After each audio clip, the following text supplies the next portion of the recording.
Hello. Thanks for watching. Again, I'm going to read a piece of work that I just did this morning. It's more poetry for John, and it includes a lot more of Olivia. So I haven't thought of a name for it just yet, but this poem includes Olivia. So I guess I'll just read it. Like I said, I have not titled it yet. As his favorite chair sits void of him and empty, we can still smell his favorite cologne. Not just a bit, but plenty.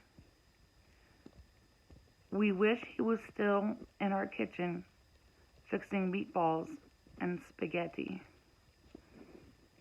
Simultaneously, he could speak sweetly and in tones of gruff. He could both love and lead, and synchronically show two beautiful people, and the pair were confident enough. As sure as he was, and he was sure indeed, we knew exactly what he craved daily, and that was the love from Olivia and me. We were happy and proud to show and give him his daily dose. He needed us as a hummingbird needs its daily flowers filled with sweet, tasty glucose. And as male hummingbirds are colorful and gorgeous, so too was John, even if he kept most of himself quiet and still, like an abandoned old fortress. Our John laughed when the time called for it, and made sure we knew that the clock agreed. He also shed his anger at times, especially in times of frustration and extreme need. But as human as our man allowed us to see, he often reflected on making his two girls witness nothing but life's amazing possibilities. We are so thankful and full of happiness to have loved and been so loved by our John.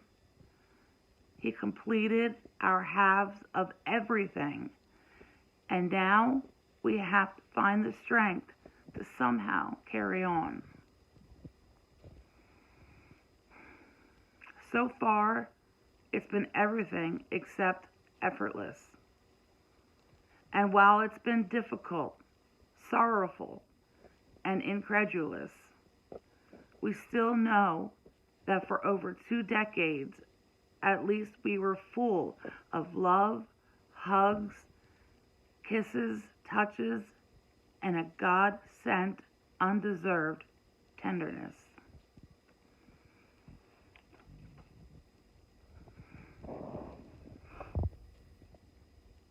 That was the poem I worked on this morning.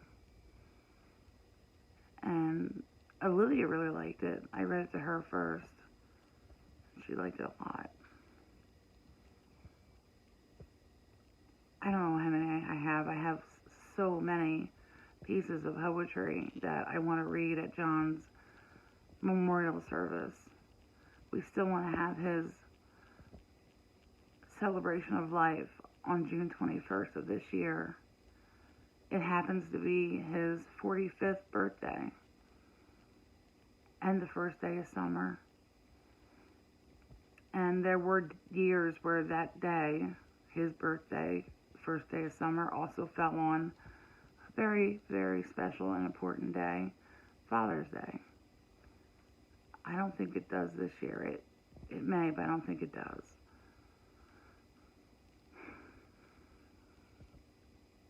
everyone who knew and loved John is invited to this celebration of his life.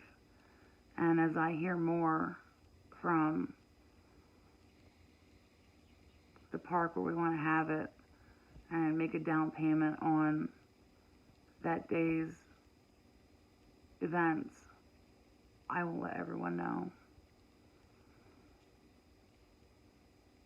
I think that's why it still doesn't feel closed yet.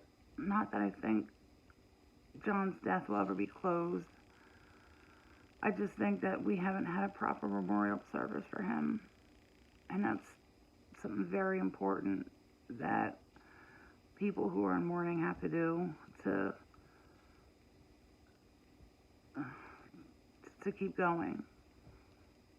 We want to hear from everyone, not just me and my poetry and Olivia and her Facebook, but we want to hear from everyone about John.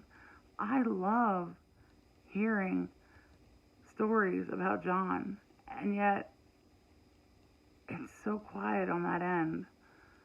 Nobody will talk to me about John. No one will call me and say, hey, I just had this crazy thought and a memory, and no one's been doing that.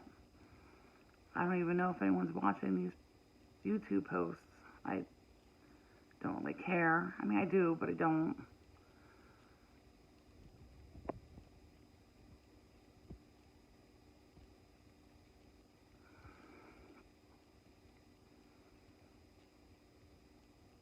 We went grocery shopping today.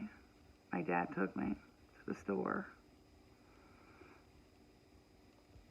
I don't usually go to the store often. In fact, John did 20 years worth of grocery shopping, so I never had to go into stores. He did all the shopping. Way back when we were first married, we did shop at this particular store a couple times, and while I was in there shopping with my dad for groceries, I couldn't help but think about those few times that John and I shopped at that store together.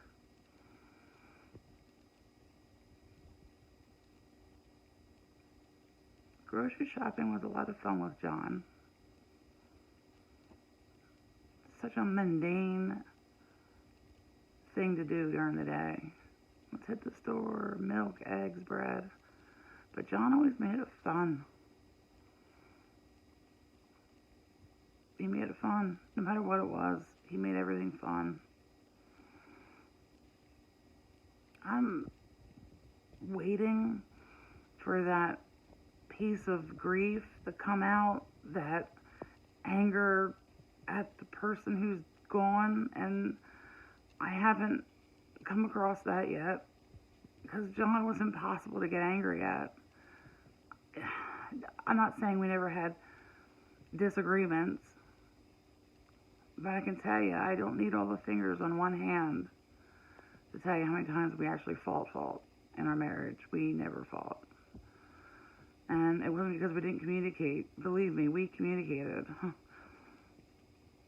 But we got along so well. And he was such a perfect man.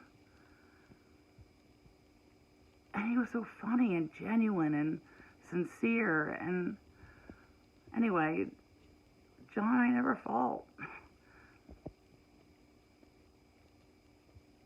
Olivia would say it. I wonder if she's in her room. Olivia, what? Did Daddy and I fight a lot? No. Yeah, see, even she says no. We just didn't fight. We had nothing to fight about. We were happy.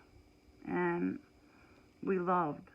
And I'm not saying people in love don't fight. I'm not saying that. I'm just saying our love was so perfect and amazing that we just never fought, ever. So anyway, that was today's poetry. Hope you liked it. So I see you again. Thanks for watching.